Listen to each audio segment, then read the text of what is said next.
오늘 저와 함께 나누실 하나님의 말씀 찾아보도록 하겠습니다. 누가복음 3장 1절부터 14절의 말씀입니다. 누가복음 3장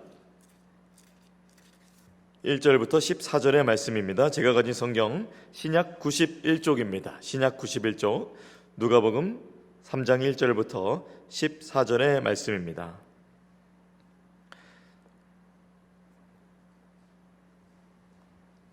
오늘 말씀 함께 교독하고 해서 읽을 때에 제가 먼저 읽고 여러분 교독하시고 14절 말씀 함께 읽겠습니다. 제가 먼저 읽습니다.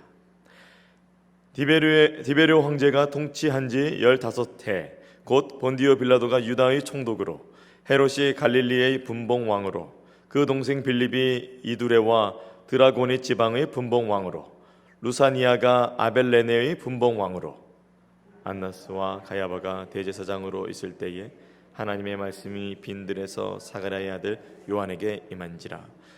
요한이 요단강 부근 각처에 와서 죄 사함을 받게 하는 회개의 세계의 침례를 전파하니 인지자 이사야의 책에 쓴 바 광야에서 외치는 자의 소리가 있어 너희는 주의 길을 준비하라 그의 오실 길을 곧게 하라. 모든 골짜기가 메워지고 모든 산과 작은 산이 낮아지고 굽은 것이 곧아지고 험한 길이 평탄하여질 것이요 모든 육체가 하나님의 구원하심을 보리라 함과 같으니라. 요한이 침례받으러 나아오는 무리에게 이르되 독사의 자식들아 누가 너희에게 일러 장차 올 진노를 피하라 하더냐. 그러므로 회개에 합당한 열매를 맺고 속으로 아브라함이 우리 조상이라 말하지 말라. 내가 너희에게 이르노니 하나님이 능히 이 돌들로도 아브라함의 자손이 되게 하시리라. 이미 도끼가 나무 뿌리에 놓였으니 좋은 열매 맺지 아니하는 나무마다 찍혀 불에 던지리라. 우리가 물어 이르되 그러면 우리가 무엇을 하리이까? 대답하여 이르되 옷 2벌 있는 자는 옷 없는 자에게 나눠줄 것이요 먹을 것이 있는 자도 그렇게 할 것이니라 하고 세리들도 침례를 받고자 하여 와서 이르되 선생이여 우리는 무엇을 하리이까 하매 이르되 부과된 것 외에는 거두지 말라 하고 다 함께 군인들도 물어 이르되 우리는 무엇을 하리이까 하매 이르되 사람에게서 강탈하지 말며 거짓으로 고발하지 말고 받는 급료를 족한 줄로 알라 하니라. 아멘. 오늘 누가복음 3장 말씀을 3장 1절에서 14절 말씀을 중심으로 말씀 증거하겠습니다. 여러분들 보시기에 시대가 어때 보이세요? 시대가 젊은 제가 봐도 참으로 혼란스럽고 어지럽습니다. 당연한 것이 당연하지 않다고 얘기를 하고 상식적으로 이해가 되지 않는 것이 뉴스와 유튜브 여러 가지 신문을 통해서도 매일마다 확인할 수 있습니다. 지금은 멀리 떨어져 있지만 한국도 심상치 않습니다. 그리고 우리가 발을 디디며 살고 있는 이 미국도 심상치 않습니다. 전 세계가 혼란스럽습니다. 개인의 삶도 혼란스러울 때가 있습니다. 저는 은혜의 수련회 기간을 우리 청년부와 함께 지난 목요일부터 또 주일까지 잘 지냈지만 또 이렇게 말씀을 들으면서 기도하면서 찬양하면서 제 안에 또 여러 가지 혼란스러운 것들이 있음을 보게 되었습니다. 세상만 혼란스러운 것이 아니라 우리 인생도 우리 가정에도 우리 삶에도 혼란스러움이 많은 것이죠. 가족에 대한 것들, 또 사역에 대한 것들, 또 미래에 대한 것들, 시대도 혼란스러운데 그 시대에 또 영향을 받고 있는 제 자신, 우리 개인도 참으로 여러 가지 혼란스러운 어려운 상황들 속에서 우리가 살아가고 있습니다. 제가 그 혼란스러움을 없애기 위해서 월요일에 저녁에 삼겹살 구워 먹었습니다. 그런데 그 혼란스러움이 또 좀처럼 사라지지는 않더라고요. 여전히 우리 가운데 혼란스러움이 있습니다. 그러나 오늘 말씀 속에서 이 혼란스러움을 잡을 수 있는 말씀이 선포됩니다. 그 말씀 속에서 어떠한 확신을 우리가 느낄 수 있습니다. 지금 한국에 태풍 카눈이 올라오고 있습니다. 한번 사진을 보여주시겠어요? 태풍 카눈이 이렇게 올라오는 경로를 보면은 저기 제주도를 통과해서 한국의 정중앙을 저렇게 올라가고 있어요. 참 한국에 또 가족분들이 있는 분들도 많이 또 염려가 되고 걱정이 되시고 또 저희 성도님들 중에서도 한국을 방문하는 분들도 계신데 참으로 걱정이 됩니다. 또 이거 대한민국만 이렇게 혼란스러운 게 아니라 또 우리가 다 잘 알고 있는 또 러시아 우크라이나 전쟁 있죠. 네, 예전에 이렇게 사진 보면은 러시아가 저렇게 빨강색으로 표시되어 있는데 저쪽을 침략하게 되었었는데, 지금은 위쪽에서 했던 것들이 이제 그쪽은 내려놓고 이제 옆쪽으로 옆구리를 이제 치고 있죠. 많이 또 침략한 부분이 빨강색이 많이 늘어났습니다. 또 이것뿐만이 아니라 우크라이나 러시아뿐만 아니라 세계 전쟁이 2022년 자료를 중심으로 보면 아직도 저렇게 빨간색 지역에 아직도 분쟁이 일어나고 총과 칼들이 오가고 사람들이 죽임을 당하고 어려운 일들을 아직도 전 세계는 아파하고 있습니다. 정말 전 세계도 이렇게 혼란스럽고 우리의 삶도 혼란스러운데, 과연 우리가 정말 이 복음을 믿고 복음의 능력으로 살아가고 예수의 사람으로서, 예수의 제자로서, 예수 그리스도를 믿는 성도로서 과연 우리가 믿는 이 믿음 생활이, 이 신앙이 이 시대 가운데 얼마나 영향력이 있을까? 참 시대를 보면은 어쩌면 우리가 참 많이 약해 보이고 어려워 보이고 무능력해 보입니다. 오늘 나타난 침례 요한은 기독교 역사에 있어서 굉장히 중요한 인물입니다. 그를 네 글자로 표현한다면 거침없다라고 표현하고 싶습니다. 거침없는 사람입니다. 그는 어떤 역할을 맡았습니다. 그 역할은 메시아가 오시는 그 길을 예비하는 것입니다. 인류 역사상 예수님을 물에 넣어드린 자는 오직 이 한 사람뿐이죠. 회개할 것이 없는 예수님께서 침례를 받으셨습니다. 침례는 겸손입니다. 그는 또 침례 요한은 또 왕권에 대해서도 또 지적하고 할 것은 또 거침없이 또 말하기도 했습니다. 그는 하나님의 뜻으로 세상을 분별하고 그래서 감옥에 갇혔고 그리고 또 죽게 되었습니다. 침례 요한을 통해서 예수님의 오심을 각자의 자리에서 사명을 다해 지켜가는 것, 그 역할에 다하는 것을 보게 됩니다. 오늘 본문 배경을 한번 저와 함께 이렇게 살펴보시면은 정말 혼란스러운 시대였습니다. 오늘날뿐만 혼란스러운 시대가 아니라 2000년 전에도 굉장히 혼란스러운 시대였습니다. 앞에 보면은 1절, 2절 말하기 어려운 왕들의 이름을 얘기하면서 분봉왕 누구 얘기하면서 그 사람들이 이렇게 꼬여 있고 엮여 있는 것들을 볼 수가 있습니다. 이스라엘은 지금 로마에게 지배당해 있고 시대는 혼란스럽고, 정말 이러한 상황 속에서 정말 메시아가 오실까? 정말 약속하신 그분이 오실까? 의문을 가질 만한 시대가 바로 그 당시 시대였습니다. 왜 의문을 가질 수 있는 시대였는지 한번 여러분도 들어보면 이해가 되실 텐데요. 저는 1절부터 9절 말씀을 중심으로 이것을 묵상하게 되었습니다. 함께 우리 영상을 보고 읽어봤으면 좋겠습니다. 첫 번째 영적 묵상입니다. 네, 시작. 혼란 속에서도 진리는 선포됩니다. 혼란 속에서도 진리는 선포됩니다. 어떤 혼란이 있었는가? 1절에서 2절 말씀을 보니까 디베르 황제가 통치한 지 15해가 되었고, 또 본디오 빌라도가 유다의 총독으로, 헤롯이 갈릴리의 분봉왕으로, 또 그 동생 빌립이 이두레와 드라고니 지방의 분봉왕으로, 또 루사니아가 아벨레네의 분봉왕으로, 이렇게 여러 왕들이 로마의 세력 밑에 세워지게 되었고, 또 대제사장들도 문제가 좀 있었습니다. 좀 설명을 드려보자면, 디베르 가이사 통치가 15년째 되던 해에 AD 29년에 요한의 메시지가 이제 시작이 되었습니다. 디베르 가이사는 로마 제국을 AD 26년부터 유다 총독으로 임명이 되어서 AD 36년까지 지배를 했습니다. 그는 대체적으로 그가 다스리는 유대 민족들을 다스렸지만 유대 민족들은 그를 굉장히 대적했습니다.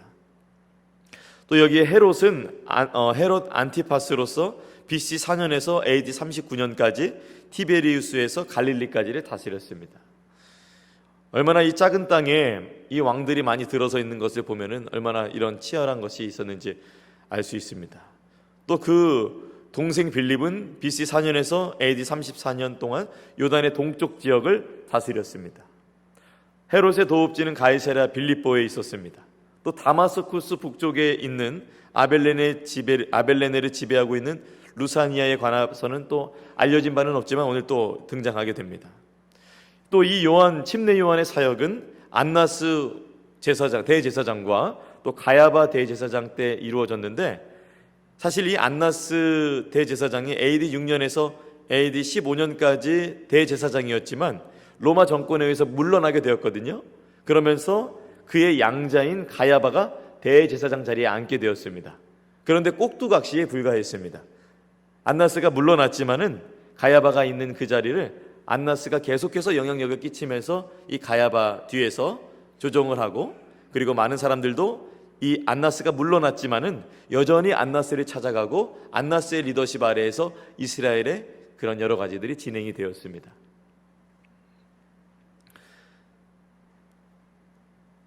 나라도 꼬이고 대제사장들의 자리도 꼬이고,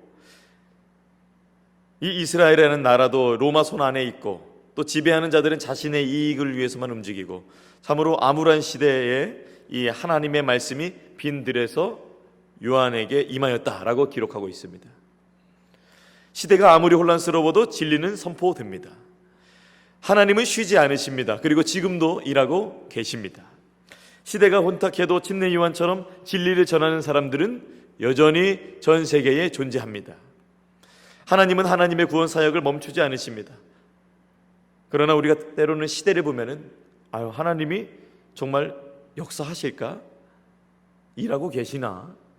세계의 정세가 이런데, 미국이 이런데, 한국이 이런데, 아니 우리 가정이 이런데, 내 자녀가 이런데, 내 배우자가 이런데 이 하나님 일하시는 것인가라며 우리가 혼란스러운 시대를 지나갈 때에 의심이 되고, 또 하나님이 일하시지 않은 것 같은 마음이 들기도 합니다. 그러나 오늘 말씀을 보니 하나님은 가만히 있으셨던 것이 아니라 예수 그리스도가 오시기까지 얼마나 귀한 이 사역들을 준비하고 계시는지 우리는 볼 수가 있습니다. 침례 요한은 놀라운 메시지를 선포했습니다. 많은 사람들이 그의 메시지를 듣고 찔렸습니다. 침례 요한이 있는 곳으로 그래서 다가와서 다들 침례를 받기 원했습니다. 회개의 침례를 받기 원한 것이죠. 마을 이장님, 옆집 김 사장님 모두 나온 것이에요. 메시지의 은혜도 있었지만 또한 죄사함을 받기 위하여서는 또한 어떠한 또 찔림도 있었습니다. 3절 말씀에 요한이 요단강 부근 근처에 와서 죄사함을 받게 하는 회개의 침례를 전파한다라고 이 말씀을 듣고 많은 사람들이 찾아온 것입니다. 요한의 메시지는 죄사함을 받게 하는 회개의 침례였습니다. 이 침례는 회개와 관련된 것이라는 것을 우리가 알 수 있는데, 이 회개라는 것은 마음의 내적인 변화와 생각에만 멈추는 것이 아니라 이 생각 밖으로 내 손으로, 내 눈이, 내 귀가, 내 입이 모두 변화를 받아서 겉으로 드러나게 되는 결과를 가져다 주는 것이죠. 침례 요한은 누구보다 더 이 회개하는 것, 그래서 침례를 받는 것에 대해서 중요성을 알고 있었지만 그가 정말 중요하게 생각하는 것은 바로 회개의 침례를 주며 메시아가 오실 그 토대를, 그 땅을 마련하고 그 땅을 준비하는 것이 이분의 사명이었습니다. 누가는 요한이 침례를 베푼 곳이 요단강 부근의 마을이었다고 기록을 하고 있습니다. 그는 자신의 사역을 이사야 40장 3절부터 5절 말씀을 인용하면서 하나님의 예비하실 길을 자신이 예비하고 있다고 말합니다. 제가 그 말씀을 읽어드립니다. 이사야 40장 3절에서 5절 말씀입니다. 외치는 자의 소리여 이르되 너희는 광야에서 여호와의 길을 예비하라. 사막에서 우리 하나님의 대로를 평탄하게 하라. 골짜기마다 도두어지며 산마다 언덕마다 낮아지며 고르지 아니한 곳이 평탄하게 되며 험한 곳이 평지가 될 것이요 여호와의 영광이 나타나고 모든 육체가 그것을 함께 보리라. 이는 여호와의 입이 말씀하셨느니라.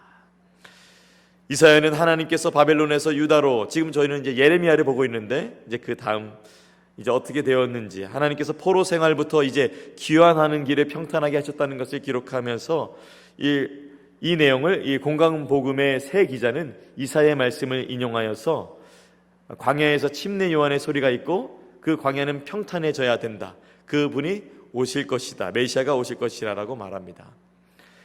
당시에 이제 사막을 다니다 보면은 여러 가지, 사막이 얼마나 이렇게 넓고 또 이렇게 모래가 산처럼 있기도 하고 또 푹 꺼져 있기도 하고 그래요.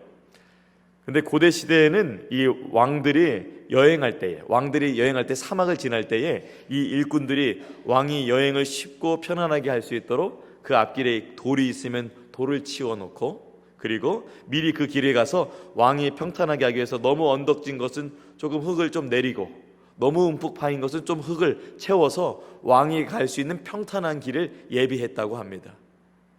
이제 왕이신 예수님이 오실 차례이니 침례 요한이 회개를 하게 함으로써 예수 그리스도의 길을 예배하게 하고 있던 것입니다. 광야에서 참으로 귀한 사역을 감당 중이었습니다. 그런데 그때 침례 요한의 목청이 높아집니다. 감정이 고조된 것처럼 보입니다. 8절 말씀에는 합당한 열매를 요구합니다. 아직 합당하지 않은 상태라는 것이죠. 9절에는 어떠한 대가를 치르게 되는지 말하는데 좋지 않은 열매, 그러니까 좋은 열매를 맺지 않으면 나무마다 불에 찍혀서 불에 던져진다. 나무마다 찍혀서 불에 던져진다라는 또 끔찍한 말을 합니다. 어떻게 침례 받으러 온 자에게, 이렇게 회개하러 온 자들에게 이렇게 무서운 말을 할 수 있을까요?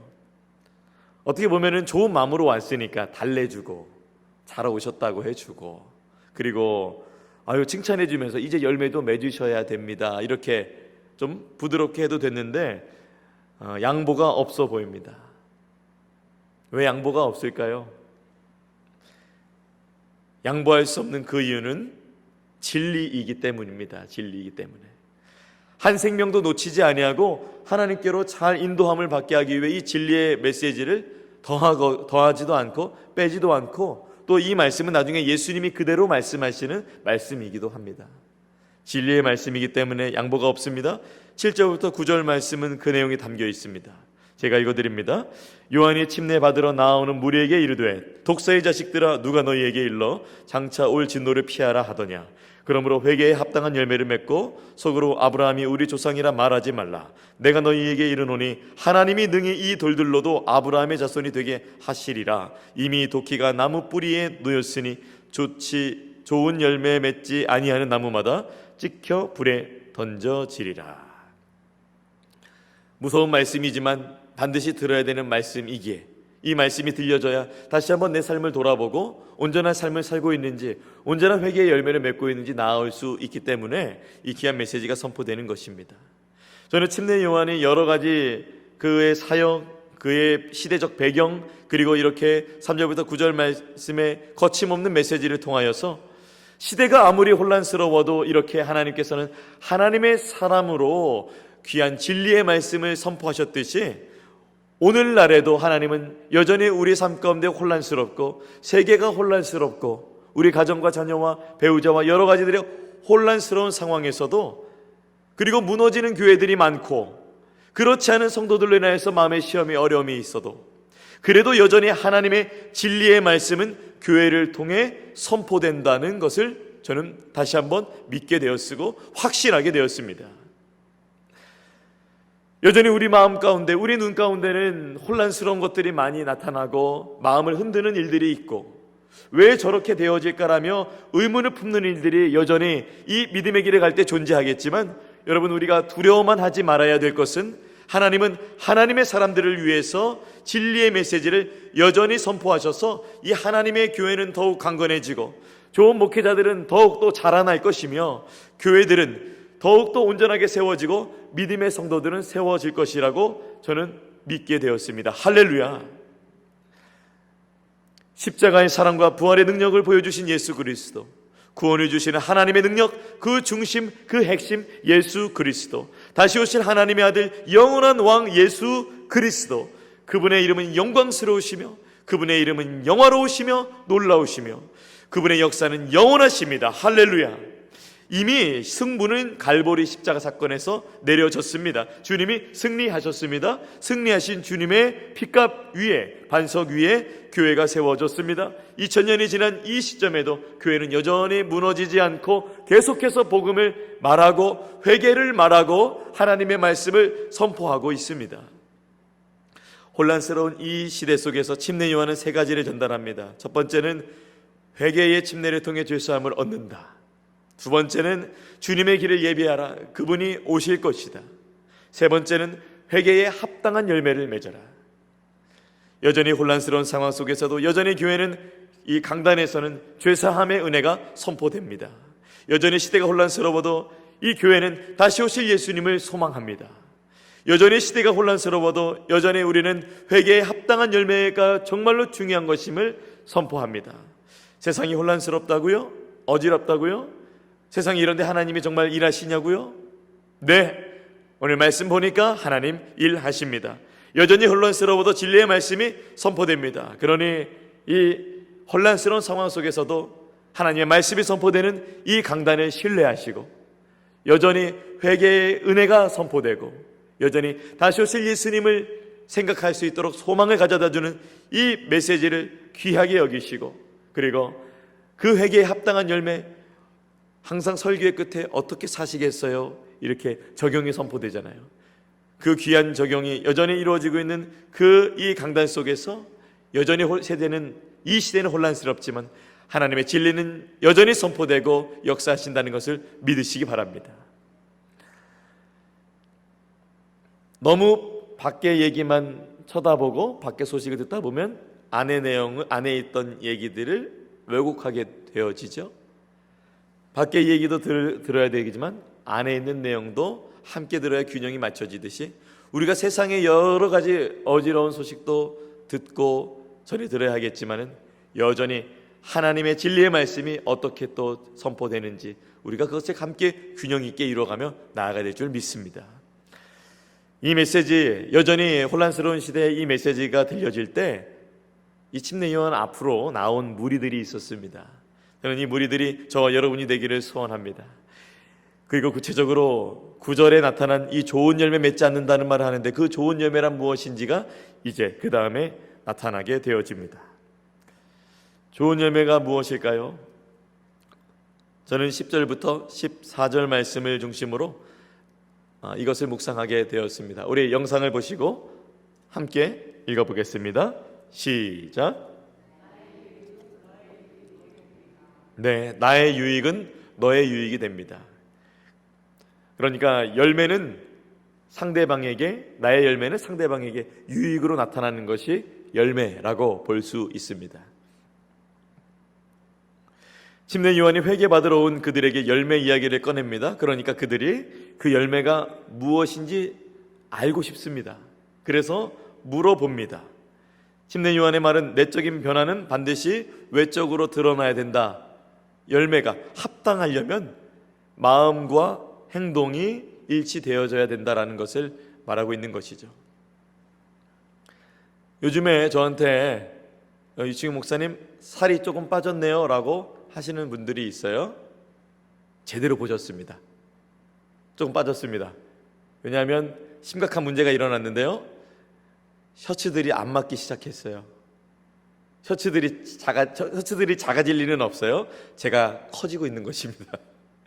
위로는 아니고 이렇게 옆으로 앞으로 배가 점점 나오니까 목도 살이 쪄서 쪼이니까 자꾸 조금씩 큰 치수로 가고 싶은 그런 게 생기는 거예요. 정장도 조금씩 저를 조여오는 것을 느끼게 됩니다. 그래서 안 되겠다.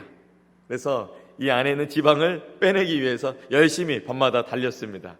걷고 달리고 해서 조금 빠지고 이제 조금 예전 셔츠를 다시 입게 됐습니다. 할렐루야. 네. 겉에 있는 것이 실제로 행동하게 되면 겉으로 드러나게 되는 것처럼 침례 요한이 합당한 열매를 요청하고 있는 것이죠. 저는 계속해서 새벽 예배 가운데 예레미야에서 중요한 인애와 공의와 의를 새벽 예배 때 함께 나눴었는데, 인애는 하나님을 사랑하는 마음, 공의는 하나님을 사랑하는 마음이 밖으로 나타나는 것, 그리고 의는 이 인애와 공의가 지속적으로 이루어지는 것이 의라고 말씀을 드렸었는데요. 지금 침례 요한이 그것을 얘기하고 있는 것입니다. 예레미야의 시대나 침례 요한의 시대나 그리고 오늘날의 시대나 하나님은 동일하신 한 분이시기 때문에 결국 같은 메시지인 것이죠. 그 마음과 행함이 지속적으로 이루어지는 것. 좋은 질문이 참 중요합니다.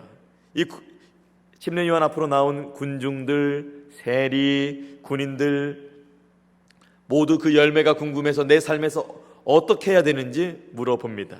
우리가 무엇을 해야 합니까? 라고 물어보는데요, 이 10절과 12절과 14절에 우리가 무엇을 해야 합니까? 라고 물어봅니다. 하나님, 제가 무엇을 해야 할까요? 아주 좋은 질문입니다. 아주 좋은 질문. 하나님께 기도가 막힐 때, 내 삶이 막힐 때, 하나님, 제가 무엇을 해야 할까요? 라는 것을 물어보게 될 때 그 답을 얻게 되는 것입니다. 아주 좋은 질문입니다. 하나님의 입술에 가까이 다가가서 나의 귓가에 음성을 들을 수 있는 질문입니다. 좋은 질문이 좋은 방향으로 안내해 주죠. 좋은 질문 많이 하시기 바랍니다. 특별히 성령님께, 성령님 내가 무엇을 할까요? 이 질문 많이 하시기 바랍니다. 정말 좋은 질문입니다. 하나님, 제가 무엇을 해야 합니까? 세 그룹이 묻습니다. 첫 번째는 군중들, 두 번째는 세리들, 세 번째는 군인들입니다. 요한이 그 사람들에게 대답합니다. 첫 번째 군중들에게는 이렇게 말합니다. 나노라. 10절부터 11절 말씀 제가 읽어드립니다.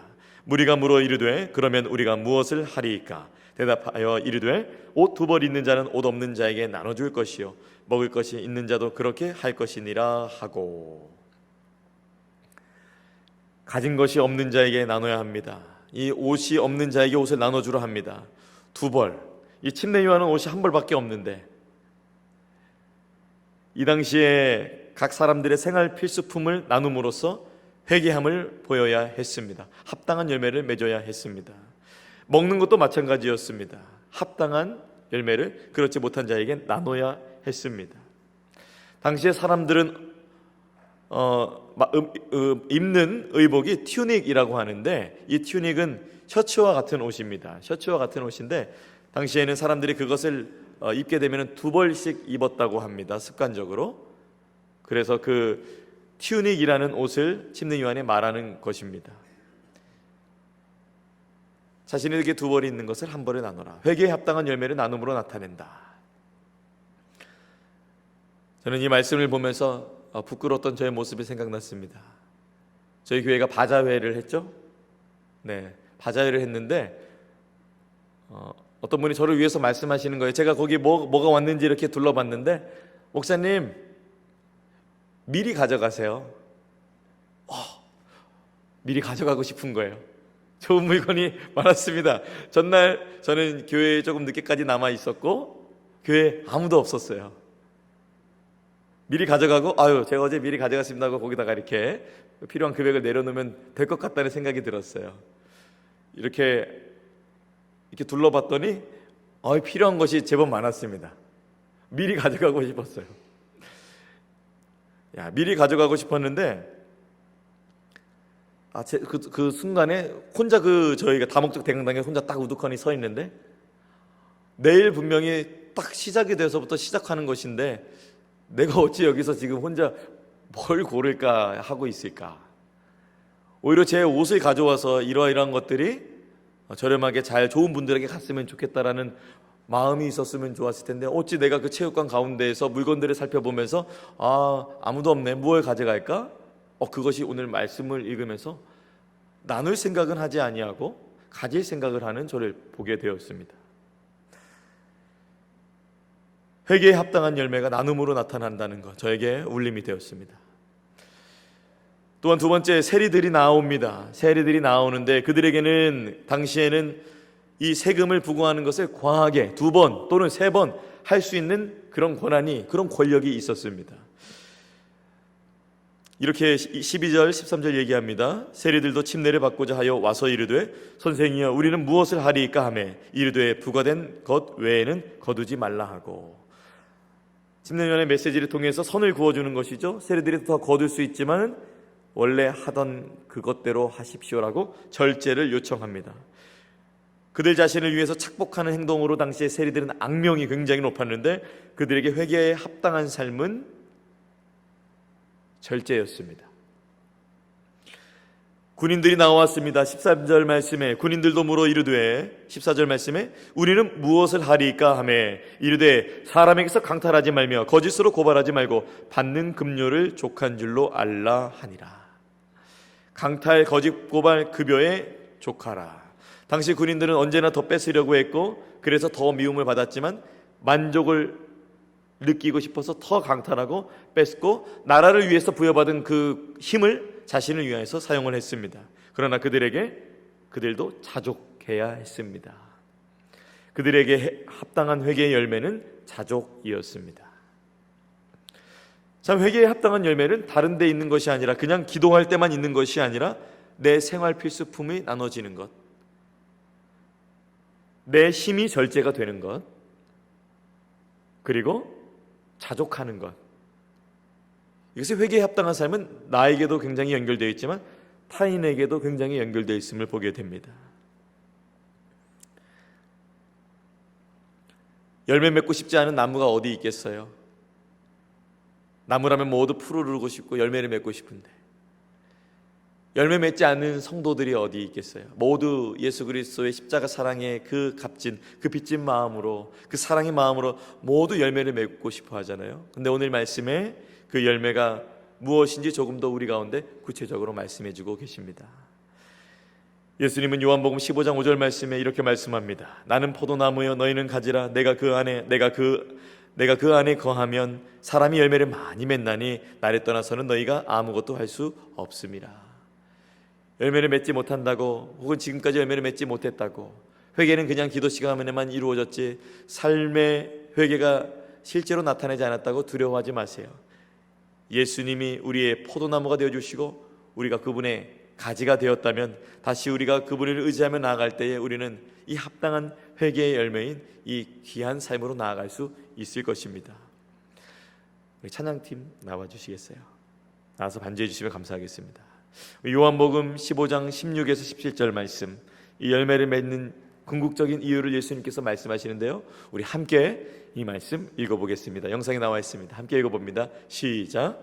너희가 나를 택한 것이 아니요 너희가 나를 택하여 세웠나니 이는 너희로 가서 열매를 맺게 하고 또 너희 열매가 항상 있게 하여 내 이름으로 아버지께 무엇을 구하든지 다 받게 하려 함이라. 내가 이것을 너희에게 명함은 너희로 서로 사랑하게 하려 함이라. 아멘. 열매의 이유는 서로 사랑이었습니다. 예수 안에서 우리가 열매를 맺을 수 있습니다. 우리 주님께서 성령으로 주시는 공급함으로 풍성한 열매를 맺을 수 있습니다. 진실한 회개가 이루어지는 자의 삶, 예수님을 믿는 자의 삶은 나에게만 머무르지 않고 너에게로 흘러갑니다. 한번 따라해 보실까요? 나에게만 머무르지 않고 너에게로 흘러간다. 어려운 중에도 나누시는 분들이 있습니다. 참 감사하죠. 힘이 있는데도 절제하는 분들이 있습니다. 참으로 덕이 되죠. 부족한데도 자족하는 분들이 있습니다. 참으로 은혜됩니다. 그러한 분 여러분이 되시기를 간절히 소망합니다. 그러한 사람에게 상대방이 물을 거예요. 당신은 왜 그래요? 여보세요? 계산 좀 하고 그렇게 하세요 라며 이해되지 않는다고, 어떻게 저한테 그럴 수 있으세요? 어떻게 그 사람이 그럴 수 있으세요? 할 때 우리는 말할 수 있는 것이에요. 예수님이 그러라고 하셨어요. 백성들의 행실을 통해서 왕이 누구인지 드러나는 것처럼 사랑을 통해서 왕이신 예수님이 드러나시는 것입니다. 우리가 열매 맺는 삶의 이유가 있습니다. 그 이유는 서로 사랑하게 하려는 예수님의 마음 때문입니다. 회개하려고 나오는 마음도 중요합니다. 그리고 회개에 합당한 열매를 맺는 것도 중요합니다. 그 균형이 이루어지는 삶 너무 중요합니다. 오늘 하나님 여러분 마음가운데 무엇을 요청하세요? 나누라, 절제하라, 자족하라. 이 말씀 가운데 오늘도 믿음 안에서 승리하는 여러분의 삶이 되기를 간절히 소망합니다. 내 몸에 해당되는 것에 혁명이 일어납니다. 내 필수품에 혁명이 일어납니다. 내 힘에 해당되는 것에 혁명이 일어납니다. 바로 예수님이 주시는 힘입니다. 오늘 말씀 속에서 저뿐만이 아니라 우리 가운데 베푸는 것과 절제하는 것과 자족하는 것 다시 한번 돌아보며 나아가는 이 8월 되시기를 예수님의 또한 성도로서 그 귀한 삶 살아가시기를 예수님의 이름으로 축원합니다. 아멘.